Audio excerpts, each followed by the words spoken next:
Craig Asher Nyman, Head of Music and Live Performances for Life is Beautiful Festival.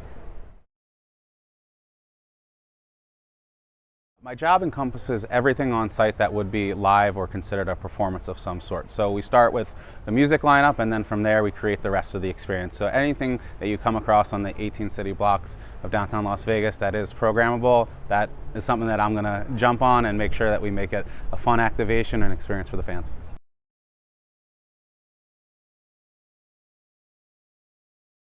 The beauty of Life is Beautiful is that every year that we have the experience, we're able to add another activation or something that's a surprise and delight and things that people can come to love. So in 2019, we added House of Yes, and I'm happy to report that they're coming back.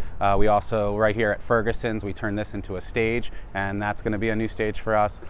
We do have a couple new activations that are going to be rolling out. One is going to be over at the Western. We're turning it into the Western Country Club, so that's going to be a lot of fun and really a forte of us jumping into country, which would be the first since we booked Casey Musgraves in 2014.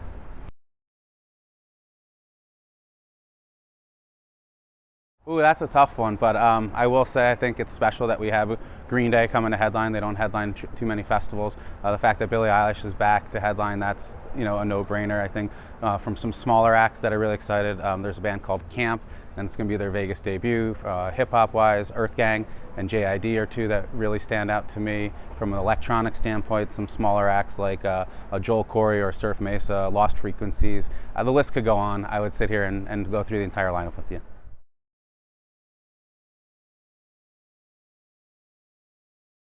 Truthfully, what we do is it's a bit of, we poll our fans, we talk to the industry, we know what albums are coming out, we know when releases are. We look to artists who maybe have not been to Vegas in a long time. We look to artists who we know have a great track record of Vegas and maybe they haven't played in a bit. We'd love to bring them back. And it's really just a combination of a lot of different variables. There's nothing that you can just pinpoint and say this is exactly who we should book and why, but we really look to those artists who we know have that real global reach, that have, besides the performance, they're really big on socials, they interact with their fans, they have that full package where they're really engaged in the process.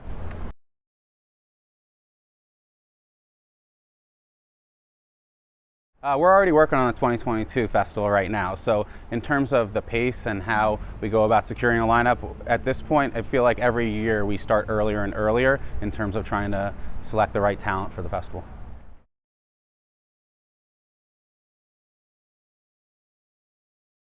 Well, it's a fun process, I'll say that, and we have an amazing partner out of the Bay Area, Another Planet Entertainment, and collectively with them, we got to work as soon as we felt it was safe to start booking a lineup and wanted to bring the magic back to downtown Las Vegas.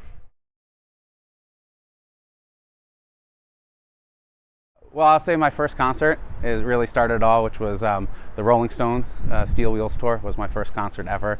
I was 7 years old and it changed my life. At 13, I got to see the Grateful Dead with Bob Dylan open, so those two were like really huge for me. If we're talking about Life is Beautiful though, in 2014, we had the Beatles' Love and the Las Vegas Philharmonic come together and put together the most magical performance on stage. Cirque told me I wasn't crazy for thinking that this is possible, and they made the magic happen. And to be able to see that happen on stage right here in downtown Las Vegas, that was just a memory that I will treasure for a lifetime.